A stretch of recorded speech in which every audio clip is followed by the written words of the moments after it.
bonjour, monsieur le journaliste, bonjour à vos co-animateurs et à vos milliers d'auditeurs et de téléspectateurs. Tout le plaisir est pour nous de vous avoir sur ce plateau en exclusivité. Je vais donner rapidement la parole à Yacine Palé qui va orienter et lancer le débat.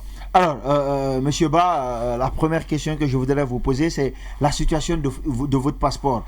Est-ce que à date, on vous a notifié les raisons, les véritables raisons pour lesquelles vous ne devez pas voyager et où se trouve votre passeport? Comme vous le savez, au mois de juin 2022, nous avions été victimes d'une arrestation qui a fait la une de la toile et des médias traditionnels. Quelque temps après, nous avions été libérés. Et après cette libération, moins de 2 mois plus tard, nous avons aussi été kidnappés, parce que nous appelons ça kidnapping à cause du fait que c'est dans des conditions extrajudiciaires que nous avions été arrêtés. Moi, j'ai passé 4 mois d'emprisonnement et mes camarades m'avaient devancé. Ils avaient déjà fait près de 9 mois d'emprisonnement. Et aussitôt sortis, nous avons estimé qu'il était d'une nécessité absolue qu'on s'occupe de nos soins. C'est ainsi qu'on a cherché à avoir la possibilité d'aller à l'étranger pour se traiter. Et avant-hier nuit, je suis allé à l'aéroport dans l'optique de voyager pour la France. Malheureusement, fort malheureusement, la police des frontières m'en a empêché sous prétexte que je fais objet d'une interdiction de sortir du territoire national. Et lorsque j'ai demandé les raisons, pratiquement on ne m'a signifié aucun motif et au pire des cas, c'est mon passeport qui a été confisqué. Je vous informe que les démarches ont évolué parce que j'ai réussi à rentrer en possession de mon passeport depuis la soirée d'hier. Super. D'accord. Alors, cette interdiction de voyager, est-ce qu'elle vous avait été notifiée en amont? Est-ce que vous le saviez par le biais d'un avocat ou par le biais d'une quelconque source judiciaire? C'est la première question. La deuxième question, les raisons qu'on vous a données à l'aéroport, qui semble pour vous insignifiante plutôt ou farfelue, quelles sont ces raisons-là? En fait, depuis quand j'ai fait l'enregistrement, je suis monté au niveau du poste de contrôle sécuritaire qu'on appelle la police des frontières. Après les identifications d'identité, l'agent de la police des frontières m'a demandé si je suis du SNDC, j'ai confirmé.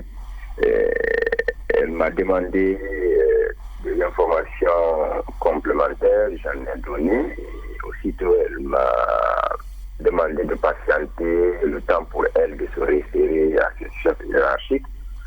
D'appel en appel, je me suis retrouvé entouré d'une dizaine de policiers, d'agents de sécurité. Et finalement, on s'est retrouvé au niveau de la section de la police d'immigration. Lorsque j'ai demandé les motifs, parce que ni moi ni mon avocat, parce que j'avais réussi à joindre mon avocat, ni moi ni mon avocat n'avaient reçu le document notifiant mon interdiction de sortie du territoire national. Et vous vous souviendrez que c'est au compte des prérequis et au dénouement de la crise que nous avions été libérés. Ceux qui étaient en prison devraient être relaxés purement et simplement. Et ceux qui étaient sous le coup d'un contrôle judiciaire devraient bénéficier de la levée du contrôle judiciaire. Je comprends mal que nous qui étions en prison, qu'on sorte de prison et qu'on estime que nous sommes sous contrôle judiciaire. Donc, jusqu'au moment où je vous parle, nous n'avons aucune information précise, nous ne sommes pas encore édifiés. C'est pourquoi le Conseil du SNDC, de façon générale, a entrepris des démarches au niveau du procureur général et celui de la République, afin de voir plus clair avant d'entreprendre une quelconque action.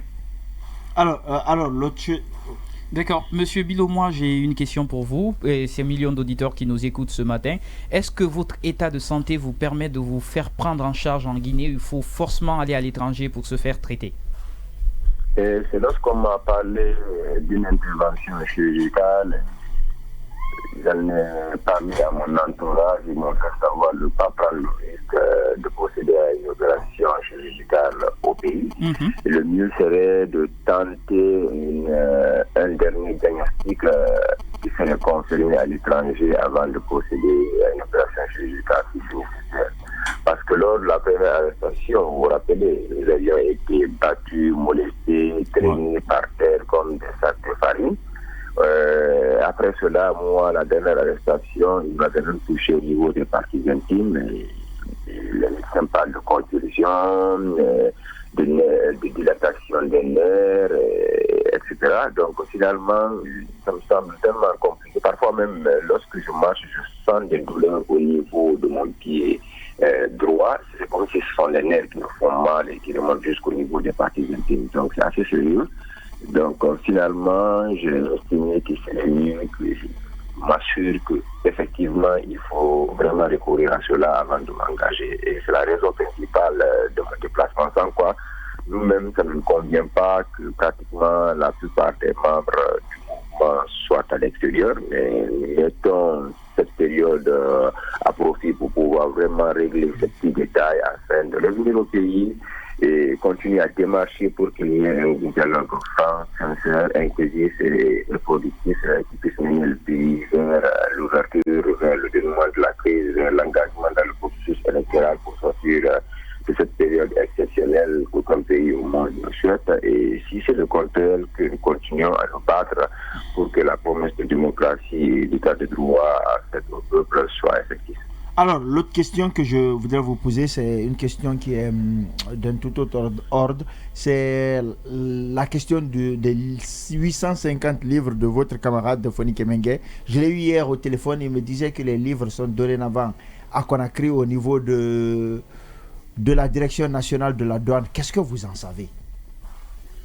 C'est très regrettable et ça me désole de constater que, comme certains le disent, les mauvaises habitudes ont la peau dure. On se retrouve dans une telle situation et que nous soyons dans l'inadéquation entre le discours du 5 septembre et la réalité que nous vivons actuellement. On nous a fait croire que le coup d'État qui avait été perpétré le 5 septembre, c'était pour rompre avec ces pratiques anciennes. Nous étions dans une situation anticonstitutionnelle, la corruption, la personnalisation du pouvoir et de l'administration, le népotisme, etc. Toutes choses qui participent à tirer le pays vers le bas. Et que maintenant nous nous retrouvons pratiquement dans la même situation. L'espace civique verrouillé, nous sommes fliqués, nous sommes traqués, nous sommes sous mandat de dépôt et de contrôle judiciaire, nous sommes dans l'attente de dignité, dans l'exil. On n'a même pas la possibilité de nous exprimer à travers nos ouvrages scientifiques et intellectuels. Sans quoi le livre que Fouquet a écrit, et que c'est un livre qui pratiquement est le fruit de beaucoup de contributions, des conseils de beaucoup de ses camarades qui ont estimé que le combat qu'il a mené et que nous-mêmes nous reconnaissons ce combat mérite vraiment d'être mentionné dans les annales de l'histoire de notre pays. C'est ainsi qu'il a rédigé cet ouvrage autobiographique pour parler de son combat, du combat de ses camarades. Et nous autres, nous sommes en instance de relation des ouvrages du combat qu'on a eu à Guinée, parce que la Guinée que nous voulons que la nouvelle génération mérite soit une Guinée meilleure. Donc à travers l'histoire, si nous ne dénaturons pas l'histoire, ça nous permet de mieux avancer dans le futur. Et nous confirmons qu'il y avait eu un blocus à ce niveau et les livres ont été confisqués alors qu'ils devraient prendre le temps de lire les livres. Ça n'a rien d'incitatif à une quelconque insurrection populaire. Ça se rapporte beaucoup plus à une narration de ce que nous avons vécu de la création du mouvement à nos jours. D'accord. Monsieur Bilo, est-ce que quelque part vous ne pensez pas que c'est l'affaire qui vous oppose à Charles White en ce moment qui est en justice, qui pourrait justifier le fait qu'on vous empêche de sortir du territoire? Nous avons le sentiment que c'est un règlement de compte, mais jusqu'à preuve du contraire, nous allons nous abstenir de nous prononcer alors que nous n'avons pas réussi à faire le tour de la question.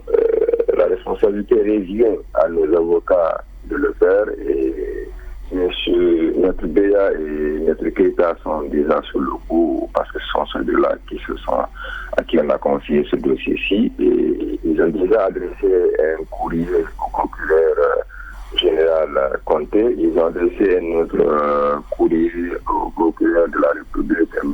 Agassimou Diallo, et nous attendons le retour. Et s'il n'y a pas de suite favorable, nous comprendrons par là qu'il y a une main noire qui est en train de tirer les ficelles pour nous rendre la vie difficile, alors qu'il oublie que nous, activistes de la société civile, nous sommes constants, nous sommes préparés psychologiquement à tout ce que nous traversons actuellement et que nous espérons que ce qu'on est en train de faire aujourd'hui puisse profiter au peuple souverain de Guinée. Puisse profiter au peuple souverain de Guinée. Monsieur Bilo, il ne reste plus qu'à vous dire grand merci. Nous sommes de cœur avec vous. Nous espérons fortement que toutes ces situations vont prendre fin et on est heureux d'entendre que vous avez récupéré votre passeport et on espère fortement que les prochains jours, vous aurez l'opportunité de partir vous faire soigner. En tout cas, merci d'être passé chez nous. Merci mon cher Christian et je vous encourage et bien de choses à tout le monde. Merci. Joma Média, la Guinée, notre boussole. Oui, nous allons poursuivre sur ce plateau. On était avec Bilo, oui. Juste deux choses, parce qu'on est pris par le temps. Par rapport au livre de Fodé Kemengue, il faut rappeler qu'il parle beaucoup de la gouvernance du professeur Alpha Condé, de son expérience carcérale, de ses enfants qu'il appelle dans le livre les oubliés de la prison. Ouais. Il parle un peu du coup d'état du professeur, du colonel Mamadi Doumbouya, des premiers moments du CNRD, du discours et autres. Il parle beaucoup plus du régime du professeur Alpha Condé, de la lutte contre le troisième mandat là-dedans. Et il faut rappeler que le deuxième tome est déjà en écriture et qu'aujourd'hui, il a écrit un peu plus de 100 pages. Un peu plus de 100 pages qui vont sortir bientôt. Et ce deuxième tome-là, c'est sur essentiellement la gouvernance de Mamadi Doumbouya.